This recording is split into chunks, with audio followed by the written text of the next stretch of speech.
నిర్గమాకాండము 17వ అధ్యాయము 8-13 వరకు. రెపీదీము దగ్గర అమాలేకీయులు ఇశ్రాయేలులతో యుద్ధము చేసిరి. అంతటా మోషే యెహోషువతో, నీవు తగిన వీరులను ఎన్నుకొని రేపు ప్రొద్దుట అమాలేకీయులతో యుద్ధము చేయబొమ్ము. నేను దైవదండనము చేతబట్టి కొండ కొమ్మున నిలిచెదను అని చెప్పాను. యెహోషువ మోషే చెప్పినట్లు చేసి అమాలేకీయులను ఎదుర్కొనుటకు వెళ్ళాను. మోషే, అహరోను హూరు కొండ మీదకు వెళ్ళిరి. మోషే చేతులు ఎత్తినంతసేపు యుద్ధములో ఇశ్రాయేలులదే పైచేయిగా ఉండెను. మోషే చేతులు దింపినప్పుడు అమాలేకీయులు గెలిచిరి. మోషే చేతులు బరువెక్కెను. అంతటా అహరోను హూరు ఒక రాతిని తెచ్చివేసిరి. మోషే దాని మీద కూర్చుండెను. అహరోను హూరు చెరియొక వైపు నిలబడి మోషే చేతులను ఎత్తు పట్టుకొనిరి. ప్రొద్దుగురుకు వరకు అవి అట్లే నిల్చెను. యెహోషువ అమాలేకీ బలగమును తన కత్తి పదునకు బలి చేసెను. ఇది ప్రభువాకు.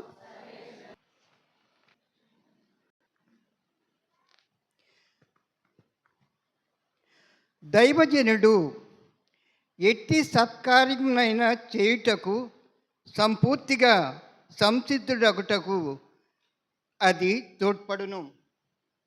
రెండవ పట్టణము. పునీత పౌలు గారు తిమోతికి రాసిన 2వ లేఖ 3వ అధ్యాయము 14వ వచనం నుండి 4వ అధ్యాయము 2వ వచనం వరకు. రెండవ పట్టణము.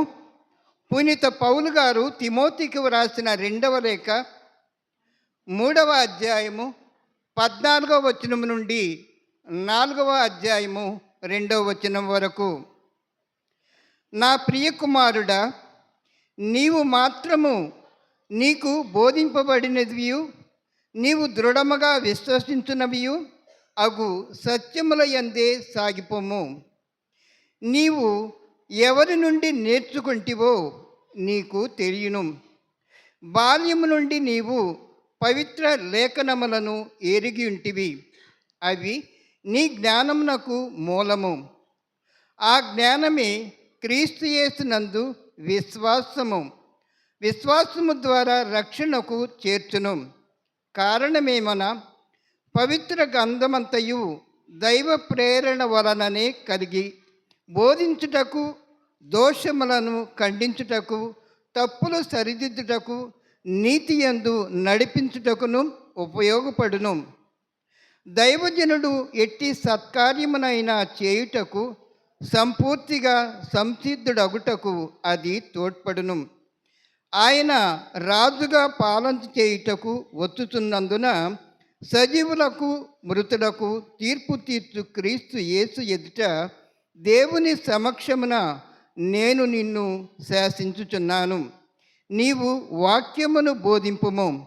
అనుకూల సమయము అందును ప్రతికూల సమయములందును దానిని కొనసాగించుము. సహనముతో కూడిన బోధతో ప్రజలను ఒప్పించుచు, ఖండించుచు, ప్రోత్సహించుచుండము. ఇది ప్రభువు వాక్కు. ప్రభు మీతో ఉందురుగాక. మీ ఆత్మతో ఉందురుగాక. పునీత లూకా గారు వ్రాసిన సువిశేషములోని భాగము. ప్రభువా మీకు మహిమ కలుగునుగాక.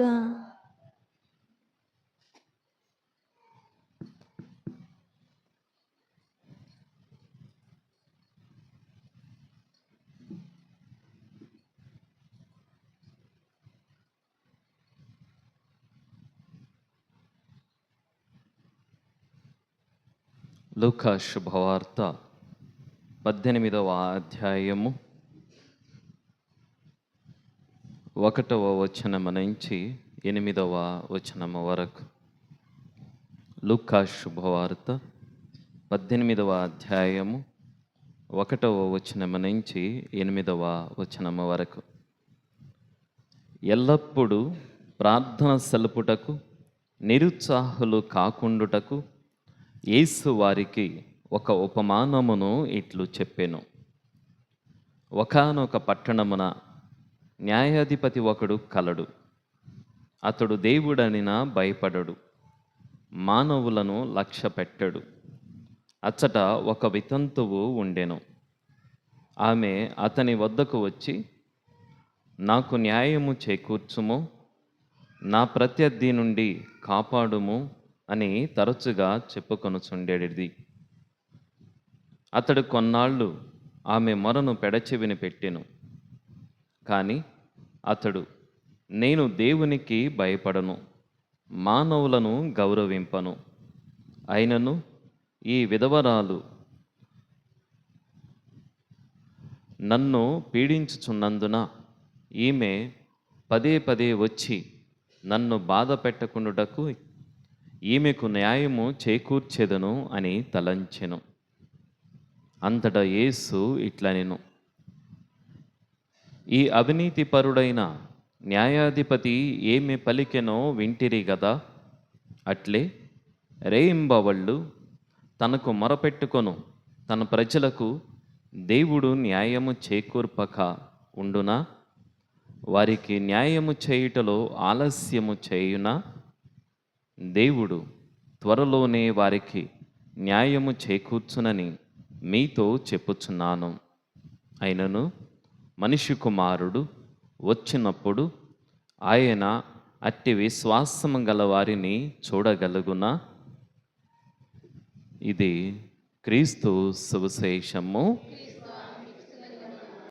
క్రీస్తు ప్రభు. మంచి ఉపమానాన్ని, నిరంతరం ప్రార్థించేటటువంటి లక్షణాలను పెంపొందించుకోవడం, లేక ప్రార్థన జీవితం అనేది ఎలా ఉండాలి అనేటటువంటి అంశాలని క్రీస్తు ప్రభు ఒక ఉపమానం ద్వారా బోధిస్తూ ఉన్నారు. నిరంతరం ప్రార్థన చేయటం, ప్రార్థనలో నిరుత్సాహపడకుండా ఉండటం, ఎలాంటి నిరుత్సాహం లేకుండా ప్రార్థన చేసినప్పుడు ఆ ఫలితాన్ని మనం పొందుతామనేది ఈరోజు మనం వింటూ ఉన్న వాక్యం యొక్క సారాంశం. కానీ క్రీస్తు ప్రభు చివరిలో ఒక ప్రశ్న మనకి వదులుతూ ఉన్నారు. క్రీస్తు ప్రభు ఇచ్చినటువంటి ఒక ప్రశ్న. ఏంటి ఆ ప్రశ్న? మనిషి కుమారుడు వచ్చినప్పుడు ఆయన అట్టి విశ్వాసము గల వారిని చూడగలుగునా అనే ఒక ప్రశ్న వేస్తూ ఉన్నారు. ఎట్టి విశ్వాసం కలిగిన వాళ్ళు అంటే మనం క్రీస్తు ప్రభు అడిగినటువంటి లేదా క్రీస్తు ప్రభు చెప్పినటువంటి ఆ ఉపమానం, క్రీస్తు ప్రభు చెప్పినటువంటి ఉపమానంలో ఉన్న ఆ వితంతువు యొక్క విశ్వాసం అంటే ప్రార్థిస్తూ నిరుత్సాహపడకుండా నిరంతరం ప్రార్థిస్తూ ఉన్నటువంటి ఆమె యొక్క మనస్తత్వం ఏదైతే ఉందో అలాంటి మనస్తత్వం మనుషుల్లో ఉంటుందా? అంటే రానున్నటువంటి రోజుల్లో ఆ మనస్తత్వం కనిపిస్తుందా అనేది క్రీస్తు ప్రభు అడుగుతూ ఉన్నాడు. ఎందుకనంటే ఆమె నిరుత్సాహపడకుండా, అదేవిధంగా ఆ న్యాయాధిపతి ఎలాంటి లక్షణం కలిగిన వాడో తెలిసి కూడా, నేను దేవునికి భయపడను, మనుషుల్ని లెక్క చేయను, మనుషుల్ని లెక్క చేయను, దేవుణ్ణి భయపడను, అది అన్యాయపూరితమైన మనస్తత్వం కలిగినటువంటి ఆ న్యాయాధిపతిని పదే పదే నాకు న్యాయం చేయమని ఆ వితంతువు అడగటం అనేది నిజంగా తనను తాను తగ్గించుకొని, అంటే తనను తాను ఏ విధంగా అయినా సరే ఆ న్యాయాధిపతి దగ్గర న్యాయాన్ని పొందాలి అనేటటువంటి ఆ తపన, ఆమెలో ఉన్నటువంటి ఆ ఆరాటం, ఆమెలో చేస్తూ ఉన్నటువంటి ఆ పోరాటాన్ని క్రీస్తు ప్రభు మనకి ఇసురుతూ ఉన్నాడు ఒక సవాలుగా. ఏంటనంటే ఇలాంటి విశ్వాసం దేవుని పట్ల నువ్వు చూపించగలవా? ఇలాంటి విశ్వాసం దేవుని పట్ల నువ్వు కనబరచగలవా? అంటే క్రీస్తు ప్రభు అలాంటి విశ్వాసాలని చూడగలనా అనేటటువంటి మాట క్రీస్తు ప్రభు అడుగుతూ ఉన్నాడు. దీనికి మనం 2 అంశాలని మనం పరిగణలోకి తీసుకోవచ్చు. ఒకటి, సొదొమ గొమొర పట్టణాల్లో, సొదొమ గొమొర పట్టణం దగ్గర అబ్రహాము దేవుణ్ణి 6 సార్లు ప్రార్థిస్తాడు. అంటే ఒకే అంశం, సొదొమ గొమొర పట్టణాన్ని నాశనం చేయడానికి వెళ్ళడానికి సిద్ధపడుతున్నటువంటి భగవంతుడు అబ్రహాముతో సంభాషిస్తాడు. ఓకేనా? అక్కడ 50 మంది నుంచి ప్రారంభిస్తాడు అబ్రహాం. ఆ ఊరు లేదా ఆ ప్రాంతం, ఆ గ్రామం నాశనం అయిపోతుంది ఏంటి అని చెప్పి అబ్రహాము దేవుణ్ణి అడుగుతాడు, అయ్యా నువ్వు వెళ్తున్నావు కదా, కానీ అక్కడ ఒక 50 మంది ఉంటే వాళ్ళని వదిలేస్తావా, నాశనం చేయకుండా ఆ గ్రామాన్ని వదిలేస్తావా అని అడుగుతాడు. అవునా? ఆ ఒక్క మాటతో వదిలేసకుండా అబ్రహాము 45, 30, 20 చివరికి 10 దగ్గరికి వచ్చి అడుగుతాడు. అంటే 5 సార్లు ప్రశ్న వేసినటువంటి అబ్రహాము 6వసారి 10 దగ్గర ఆగిపోతాడు. ఇదే ప్రశ్నని మనం ఒకసారి పేతురు గారు క్రీస్తు ప్రభు మధ్య జరిగినటువంటి ఒక సంభాషణలో భగవంతుడు పేతురుని అడుగుతాడు, ఏమని? నీవు నన్ను ప్రేమిస్తున్నావా అని. 3వసారి అడిగేసరికి పేతురు మనసు ఆ ముచ్చుమొహం వేసుకొని ఏంటి ఎన్నిసార్లు అడిగాడు ఈయన, అవునా? ఇప్పుడు నేను మిమ్మల్ని బుజ్జమ్మ నిజంగా మనస్ఫూర్తిగా ప్రార్థన చేస్తున్నావా అన్నాను అనుకో, చాలా మంచిగా చేస్తున్నాను స్వామి అంటది. అది ఇంకొకసారి నిజం చెప్పు, నిజంగా ప్రార్థన చేస్తున్నావా అంటే నిజంగా చేస్తున్నాను స్వామి అంటది. 3వసారి అడిగాను అనుకో, ఏంటి స్వామి అలా చేసుకుంటున్నాను కదా, చేస్తున్నాను కదా, నేను మంచిగానే ప్రార్థన చేస్తాను. ఖచ్చితంగా మీకు మండుతుంది. అక్కడ పేతురు కూడా అదే విధంగా భావంతోనే, అంటే ఆ భావంతో కాదు, మనకలాగా స్పందించల పేతురు, మన స్వభావంతో స్పందించల. పేతురు యొక్క స్వభావం వెంటనే ప్రభు నీకు సర్వము తెలుసు, నీకంతా తెలుసు అని చెప్పేసి పేతురు వెంటనే క్రీస్తు ప్రభుతో ఒప్పేసుకుంటాడు. నా గురించి నీకు మొత్తం తెలుసు, తెలియందంటూ ఏమీ లేదు.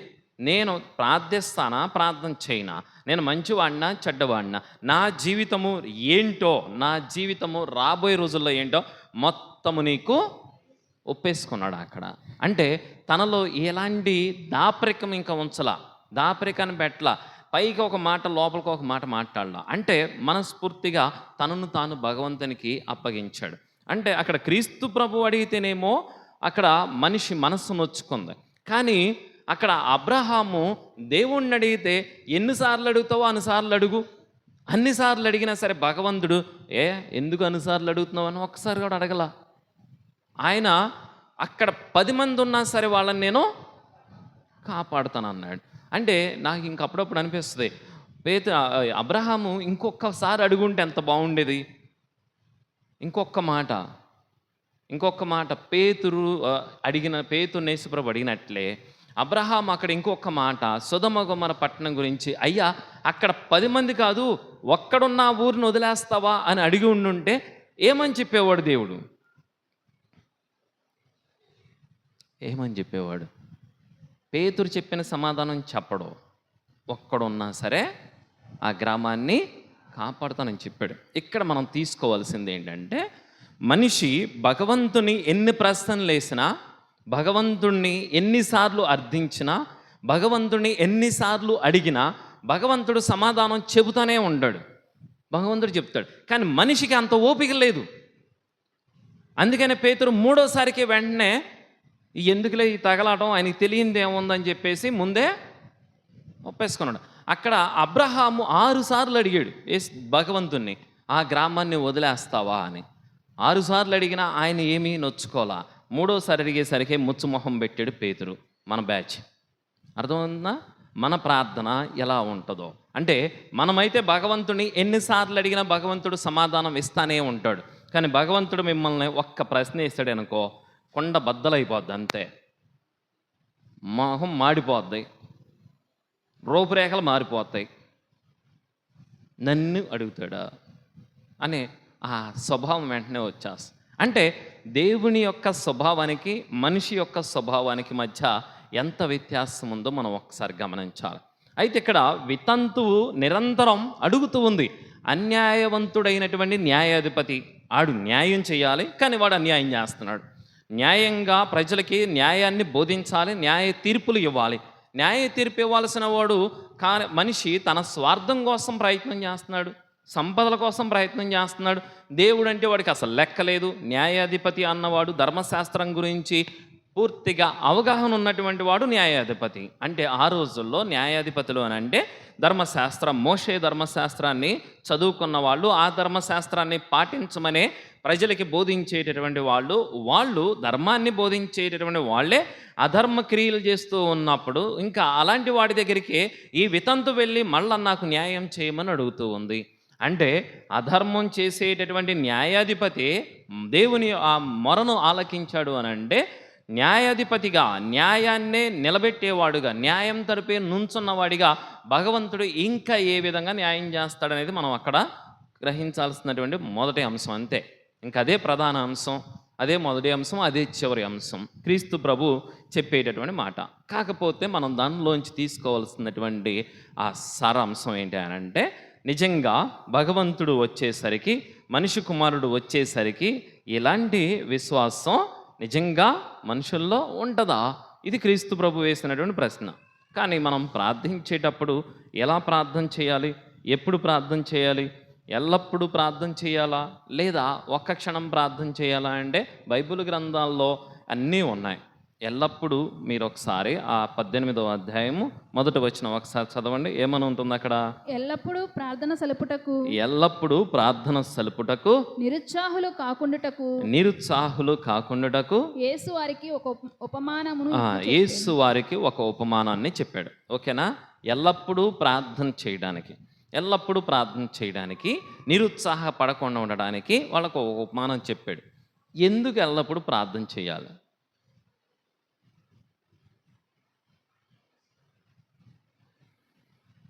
ఎందుకు ఎల్లప్పుడూ ప్రార్థన చేయాలి?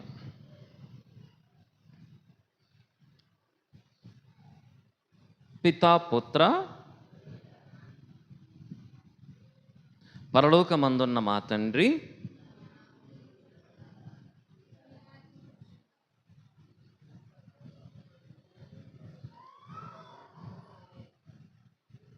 ఎందుకు ఎల్లప్పుడూ ప్రార్థన చేయాలి?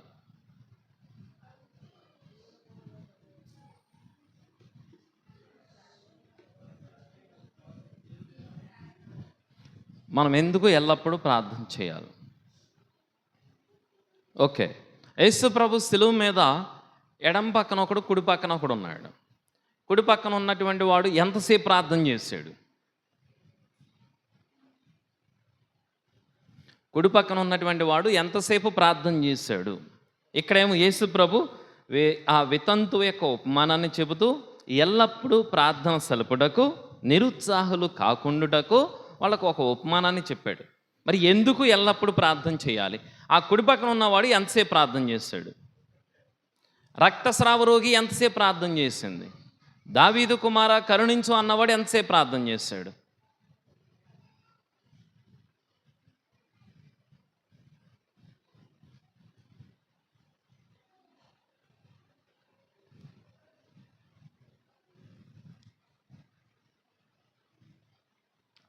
అసలు ప్రార్థన ఇక్కడే దొరికిద్ది.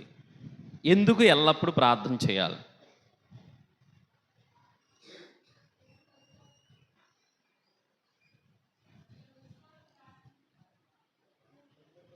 మనం శోధనలో ప్రార్థన చేయాలి.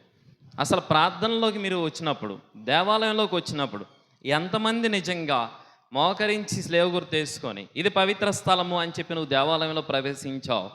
ప్రార్థన చేయడము అని అంటే జపాలు జపించడం కాదు.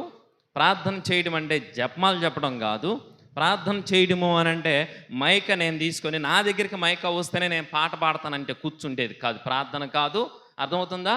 జపాలు చెప్పాలి అన్నప్పుడు ఆ జపం ఏం చెప్తున్నాడో ఆ జపంతో పాటు ప్రభు మీతో ఉందరుగాక, చెప్పండి సమాధానం, మీ ఆత్మతో ఉందరుగాక అంటే దాని రొటేషన్ వచ్చేస్తుంది మనకంతే. నిజంగా ప్రభు మీతో ఉందరుగాక అన్నది ఇప్పుడు నువ్వు మనస్ఫూర్తిగా చెప్పగలగాలి. పరలోకం చెప్పని చెప్పేటప్పుడు పరలోకమందు ఉన్నటువంటి తండ్రి అని దేవుణ్ణి సంబోధించాలి. కానీ నువ్వేం చెప్తావు? నోట్లోకి వచ్చిన మాట కాబట్టి పరలోకమందు ఉన్న మా తండ్రి మీ నామం పూజమండుగాక, మీ రాజ్యం వచ్చనుగాక. జపమాల రాజ్ఞే మా కొరక వేడికనండి నువ్వు చెప్తున్నావే తప్ప నోటితో మనస్ఫూర్తిగా అది దేవుని యొక్క స్వరాన్ని మాత్రం పలకట్లా. పితాపుత్ర పవిత్ర ఆత్మ అంటే త్రిత్వైక సర్వేశ్వరిని నువ్వు మనస్ఫూర్తిగా పలకట్లా. అది పలకట్లేదు కాబట్టే నువ్వు ఎన్నిసార్లు ప్రార్థన చేసినా నిరుత్సాహపడమాక, ప్రార్థన చేస్తూ ఉండు. ఎప్పుడైతే నీ మాటలో నీ హృదయము ఏకమవుద్దో, నీ మాటతో నీ హృదయము, ఆ హృదయంతో పాటు నీ ఆలోచన ఏకమవుద్దో, అప్పుడు నీ ప్రార్థన ఫలితాన్ని పొందేద్ది. అందుకనే కుడివైపున ఉన్నటువంటి వాడు దొంగ, యేసు ప్రభు కుడివైపున ఉన్నవాడు, వాడు గమనించాడు ఈయన నిజంగా దేవుని కుమారుడే, ఈయన అద్భుతాన్ని చేయగలడు, ఈయనలో ఆ శక్తి ఉందన్నది ఆయనకి అర్థమైంది. వాడు అందుకే వెంటనే అడిగేశాడు, అయ్యా నీ రాజ్యంలో నన్ను గుర్తుపెట్టుకుంటావా? అందుకే ఒక్కసారి ఆడు అడిగాడు. ఆ విషయాన్ని గ్రహించింది కాబట్టి రక్తస్రావ రోగి వెనక నుంచి వచ్చి ఆయన అంగి అంచుని తాకింది. వాళ్ళేం గంటల తరబడి ప్రార్థన చేయలే. ఎందుకు చేయలేదంటే నీలో విశ్వాసం లేదు.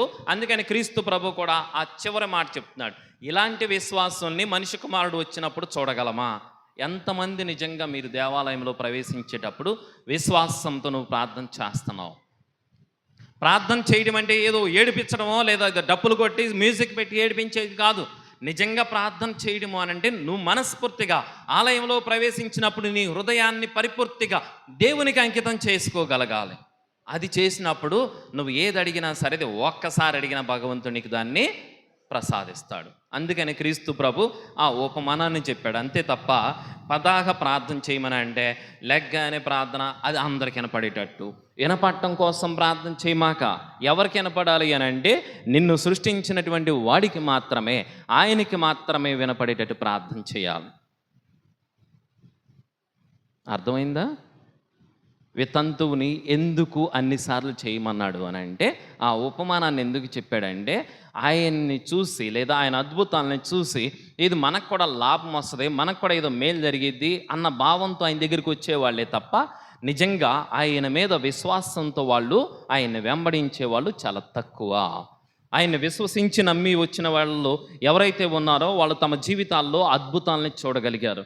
ఎవరైతే మన స్వార్థపు ఆలోచనతో, స్వార్థపు లక్షణాలతో, అహంకారపూరితంతో లేదా వాళ్ళకున్నటువంటి దుర్లక్షణాలతో అక్కడ మనకు కూడా ఏదో ఒక ఆధిపత్యం వస్తుందనే ఆలోచనతో వచ్చారో వాళ్ళందరూ ఏది లబ్ధిని వాళ్ళు పొందలేదు. అందుకనే క్రీస్తు ప్రభు వాళ్ళందరికీ కూడా ఇదిగో ఈ వితంతువు యొక్క ప్రార్థన విధానాన్ని బోధిస్తూ ఉన్నాడు. ఎందుకనంటే నువ్వు నిరంతరం ప్రార్థన చేయాలి.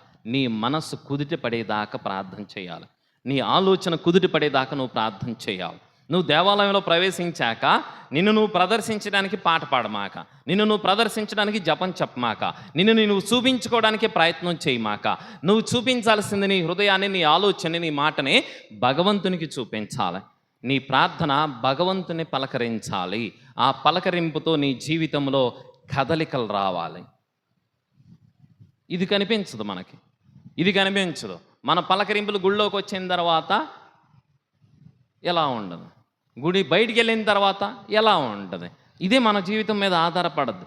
మన జీవితంలో నిజంగా దేవుణ్ణి పలకరిస్తే, మన మాట దేవుణ్ణి పలకరిస్తే, నా హృదయము భగవంతుని పలకరిస్తే, నా తలంపు భగవంతుని పలకరిస్తే ఆ పలకరింపు నా జీవితంలో కదలికను తీసుకొస్తుంది. ఆ కదలిక నాతోనే కాదు, నేను ఎవరినైతే అడుగుతున్నానో ఆయన కూడా కదలింపజేస్తుంది. ఈ వితంతువు ప్రార్థించింది, వితంతువు పదే పదే అడిగింది. మూర్ఖుడైనటువంటి అన్యాయపూరితమైనటువంటి స్వభావం కలిగినటువంటి న్యాయం చేయాల్సినటువంటి ఆ న్యాయాధిపతి కూడా కదిలి వచ్చాడు. దేనికి వచ్చాడు?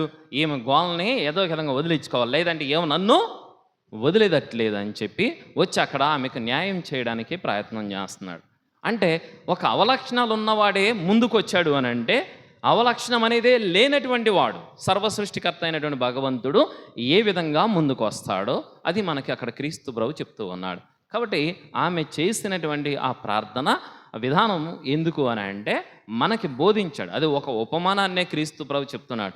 ఆ ఉపమానం ఏంటి అని అంటే మనము మన జీవితంలో అంతటి విశ్వాసం కలిగినటువంటి వ్యక్తులు కాదు కాబట్టే,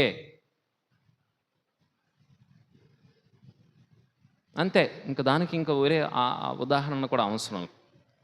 మోషే, మనం మొదటి పట్టణంలో చదువుకున్నాం కదా, మోషే ప్రార్థిస్తూ ఉన్నాడు. మోషేకి నీరసం వచ్చింది, అవునా? అది శారీరక నీరసమా, ఆత్మీయ నీరసమా? మోషే చేతులు పడిపోతూ ఉన్నాయి.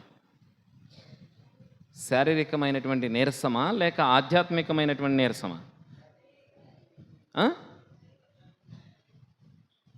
ఏ నీరసం చెప్పండి. గట్టిగా. నేను చాలా వరకు ఇప్పుడు కూడా దేవాలయంలో పూజ అవ్వగానే సాములూరు పితాపుత్ర పవిత్ర ఆత్మ మేము ఆశ్రయించిన గాక సమాధానంతో వెళ్ళి క్రీస్తు ప్రేమలో జీవించండి అనంగానే డబడబడబా పరిగెత్తుతారు. అసలు మీరు చేసుకునే ప్రార్థన ఏది? దివ్య బలి పూజ క్రీస్తు బలి పూజని సమర్పించటం, క్రీస్తు ప్రభు జనన మరణ ఉత్థానాలని మోక్షారోహణని స్మరణ చేస్తాం. దివ్య బలి పూజలో నువ్వు క్రీస్తు ప్రభుని స్వీకరిస్తావు. ఆ తర్వాత నువ్వు కూర్చొని మనస్ఫూర్తిగా ప్రార్థన చేసింది మీరు ఎప్పుడు చేశారు? వాళ్ళేమో వెళ్ళి ఇంటికి వెళ్ళి కూర వండాలని చెప్పి నేను ఇక్కడ అవ్వంగానే మొత్తం అందరూ బయటికి వెళ్తారు.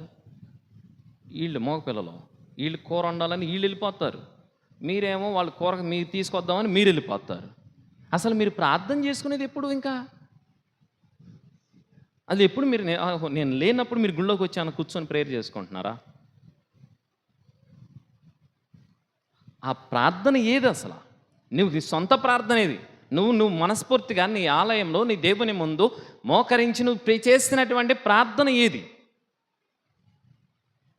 అది నిజమైన ప్రార్థన. నిజంగా నీకు భగవంతునికి మధ్య బంధాన్ని పెంచే ప్రార్థన అది. నిజంగా నీతో భగవంతుని నువ్వు పర్సనల్గా కలుసుకునేటటువంటి ప్రార్థన.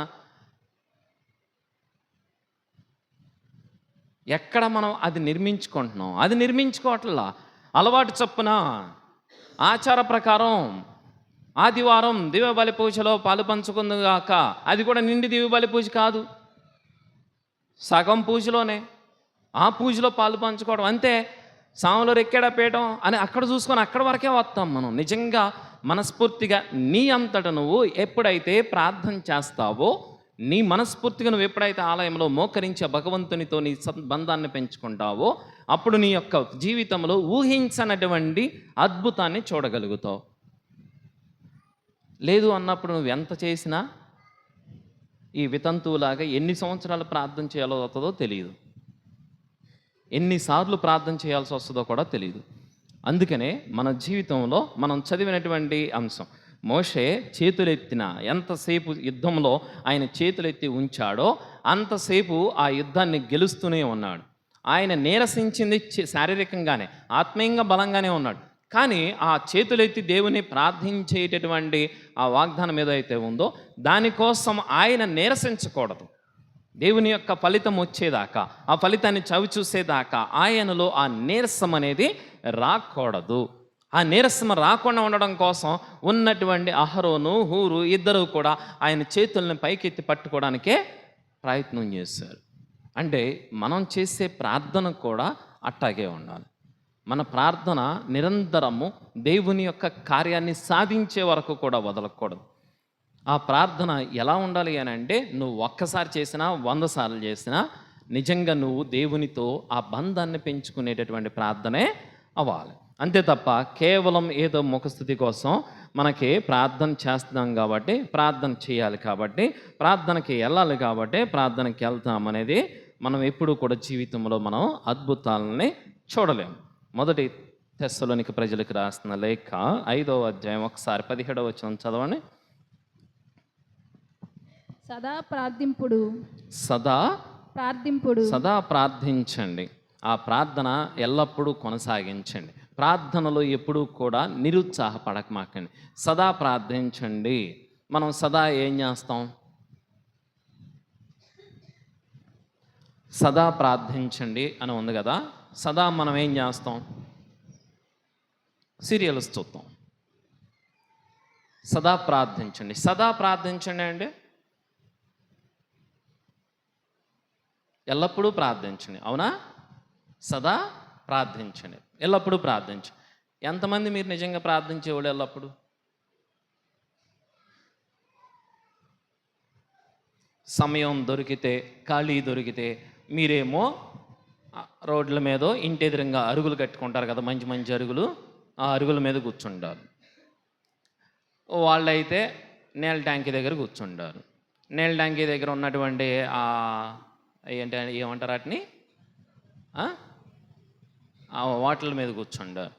ఇంకా కొంతమంది అయితే రోడ్డు పక్కన ఉన్నటువంటి ఈ పంచాయతీ వాళ్ళు పాపం మీరు కష్టపడి అలసిపోయి అవుతున్నారు కదా, అందుకని మీకు బల్లలు వేసారు కదా, బల్లలు వేసారు. ఆ బల్లల మీద కూర్చొని ప్రార్థిస్తానికి కదా, ఆ బల్లల మీద కూర్చొని ప్రార్థించడానికి. మీరేమో అరుగుల మీద కూర్చొని ప్రార్థించండి, సదా ప్రార్థిస్తారు. మనం ఇంకొంతమంది అయితే ఇంక చెప్పాల్సిన అవసరం లేదు, ఒకసారి ఎక్కడో చోట మంచినీళ్ళు పెట్టుకొని, మంచినీళ్ళు పక్కన కొంచెం ఎర్రటి నీళ్ళు పెట్టుకొని వాళ్ళు ప్రార్థన చేస్తారు.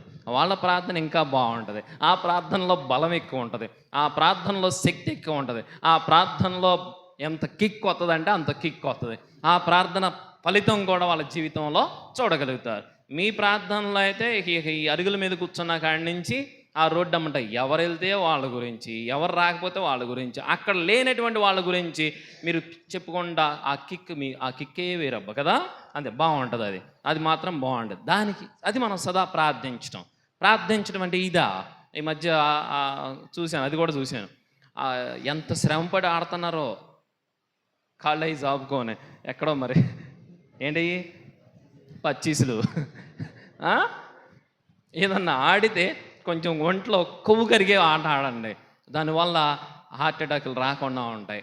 ఏదైనా కానీ ఆడుకోవడం మంచిదేలే, కానీ మానసిక ఉల్లాసానికి తప్పు కాదు, ఆడుకోవచ్చు. కానీ ఏదైనా సరే మీరు చేసేది సదా ప్రార్థించండి అని అక్కడ మనం బైబిల్ గ్రంథంలో చదువుతున్నాం.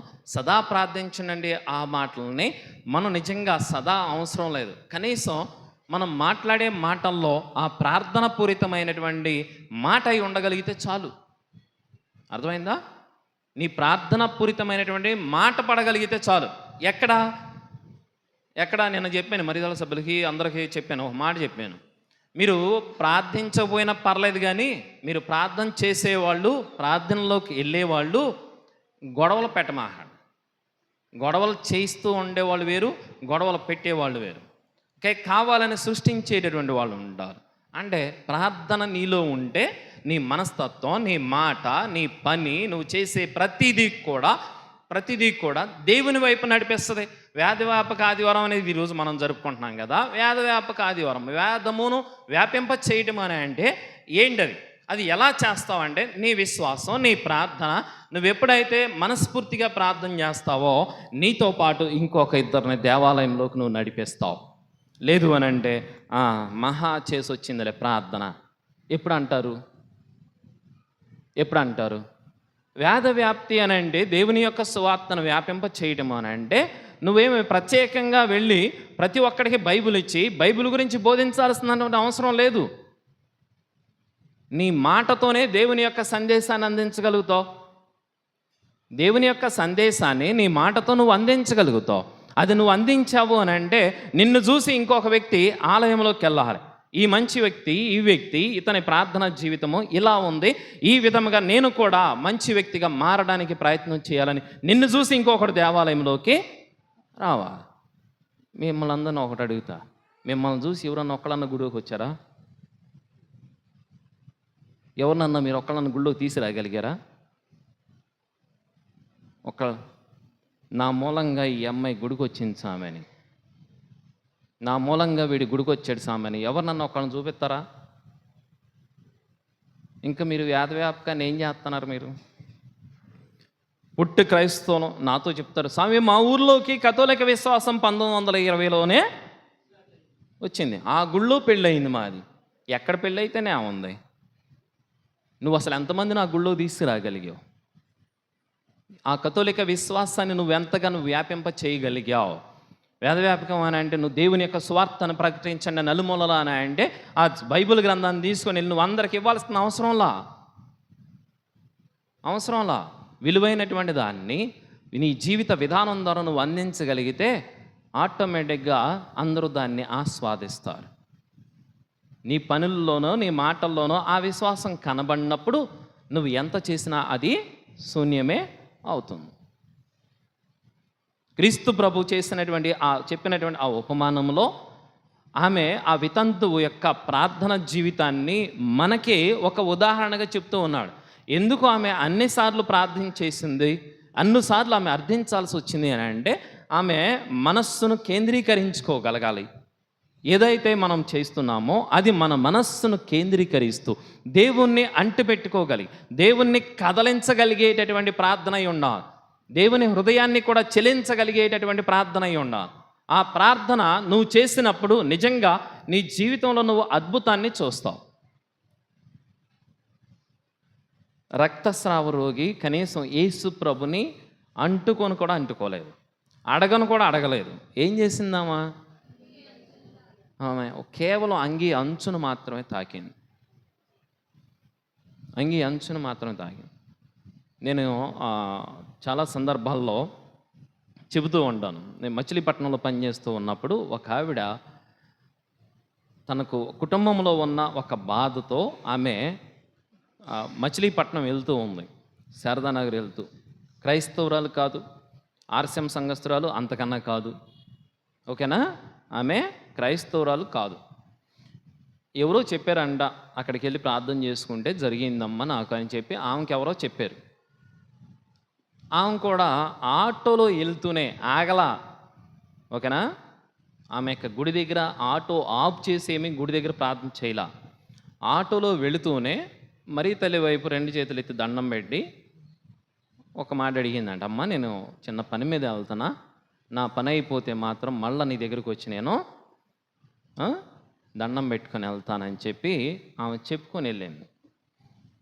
ఆమె వెళ్ళిన పని అయిపోయింది.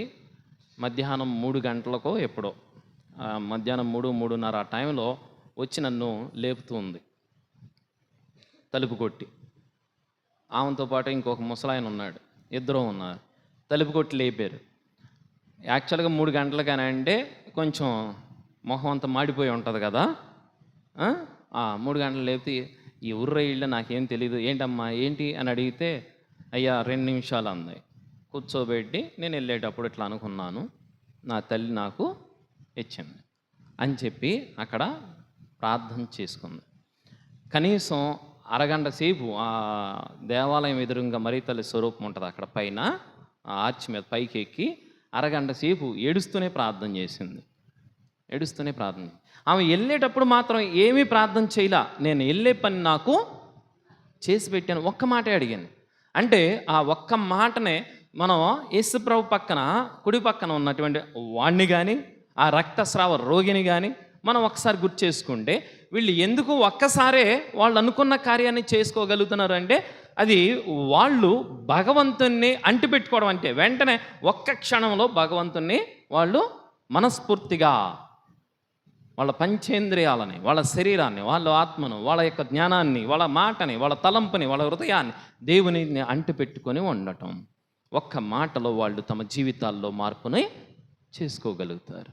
మరి ఈ వితంతువు అన్నిసార్లు ప్రార్థించడానికి ఎందుకు క్రీస్తు ప్రభు మన ఉదాహరణ ఇస్తున్నారంటే మన ప్రార్థనలో దాన్ని మనం కోల్పోతూ ఉన్నాం, మన ప్రార్థనలో మనం దాన్ని చూపించుకోలేకపోతూ ఉన్నాం. అందుకనే వితంతువు యొక్క ప్రార్థన జీవితాన్ని క్రీస్తు ప్రభు బోధిస్తూ సదా నిరుత్సాహం లేకుండా ప్రార్థిస్తూ ఉండడానికి ప్రయత్నం చేయండి అని చెప్తున్నాడు.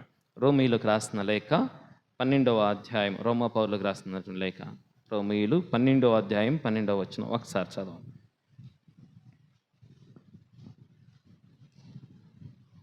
రోమీయులు 12:12 మీ నిరీక్షణలో ఆనందింపుడు, కష్టములో ఓర్పు వహింపుడు, సర్వదా ప్రార్థింపుడు. మీరు ఎక్కడ చూసినా సర్వదా ప్రార్థింపుడు అనేటటువంటి మాటను మనం వింటూ ఉన్నాం. ఇక మీరు గమనించాల్సినటువంటి అంశం, ఇక్కడ చెప్పాల్సినటువంటి అంశం కూడా ఎక్కువ అవసరం లేదు. మీరు ప్రార్థన చేసేటప్పుడు మాత్రం ఆ ప్రార్థన మనస్ఫూర్తిగా చేసుకోండి, ఓకేనా? గుళ్ళోకి వస్తారు, ఏం చేస్తారు? నాకు నచ్చిన వాళ్ళని పిలుచుకుంటారు వెనక్కి, దగ్గర కదా. గుళ్ళోకి వచ్చినప్పుడు నీకు నచ్చిన వాళ్ళని ఎత్తుక్కుంటారు. కొంతమంది అయితే పర్మనెంట్ సీట్లు, భాగ్యమ్మది కానీ, బుజ్జమ్మది కానీ, లూరుమ్మ కానీ, పాపమ్మ కానీ పర్మనెంట్ సీట్లు. అక్కడి నుంచి ప్లేస్ కదలరు. అక్కడ కదిలితే యేసుప్రభు వాళ్ళతో మాట్లాడడం. తిట్టుకోమాకండి నన్ను, ఉదాహరణ చెప్తున్నా, ఊరికే చెప్తున్నా. ప్లేస్ కదిలితే యేసుప్రభు వాళ్ళతో మాట్లాడు. ఎందుకు మీ అలా ఉండాలి? ఎక్కడ కూర్చున్నా సరే కావలసింది దేవుని మీద ఏకాగ్రత. దేవుని మీద ఏకాగ్రత. ఎప్పుడైతే నీకు అది జరిగిద్దో అక్కడి నుంచి నువ్వు పొందడానికి అవకాశం ఉంటుంది. ఎప్పుడైతే దేవుని మీద నువ్వు ఏకాగ్రతను పెంచుకుంటావో, దేవుని మీద నువ్వు ఎప్పుడైతే పలకరించగలుగుతావో, దేవుని పిలవగలుగుతావో, నువ్వు పిలుపుని ఆయన ఆలకించగలిగేటటువంటి పిలుపుతో నువ్వు పిలవగలుగుతావో, అప్పుడు నీ జీవితంలో అది మార్పును తీసుకొని వస్తుంది. ఆ మార్పు మనకు కావాలి తప్ప ఆసనాలు మాత్రం కాదు. దేవాలయంలో ఎక్కడ కూర్చున్నా, ఎలా కూర్చున్నా నేర్చుకోవాల్సిన అంశం, నేను భగవంతునితో ఐక్యమయ్యానా లేదా. వెంటనే పూజ అవ్వగానే బరా పరిగెత్తేస్తాం. ఆ ఒక్క క్షణం పూజ అయిపోయిన తర్వాత, దివ్య ప్రసాదం స్వీకరించాక మోకరించి ఒక్క క్షణం పూజ అయిపోగానే ప్రార్థన చేసుకుని, ప్రభు ఇదిగో నాకు ఇచ్చినటువంటి ఈ అవకాశం, నా జీవితానికి నీ కృతజ్ఞుడై ఉంటానని నువ్వు ప్రార్థన చేసుకొని బయటికి వెళ్ళగలిగే ఆ స్థితిని మనం పెంచుకోవాలి. ఒకటి చెప్పాల్సిన అవసరం లేదు. క్రీస్తు ప్రభు బోధించే ప్రతి అంశంలోనూ మనం దేవుని యొక్క జ్ఞానాన్ని పెంచుకోవాలి. అది ఎప్పుడైతే జరిగిద్దో అప్పుడే దేవుని యొక్క అనుగ్రహాలు మనకు, మన కుటుంబాలకి అందించబడతాయి. కాబట్టి అలాంటి స్వభావం, అలాంటి మంచి మనస్తత్వాన్ని భగవంతుడు మనకు ప్రసాదించాలని ఈ దేవ బల పూజలో ప్రత్యేకంగా ప్రార్థన చేద్దాం.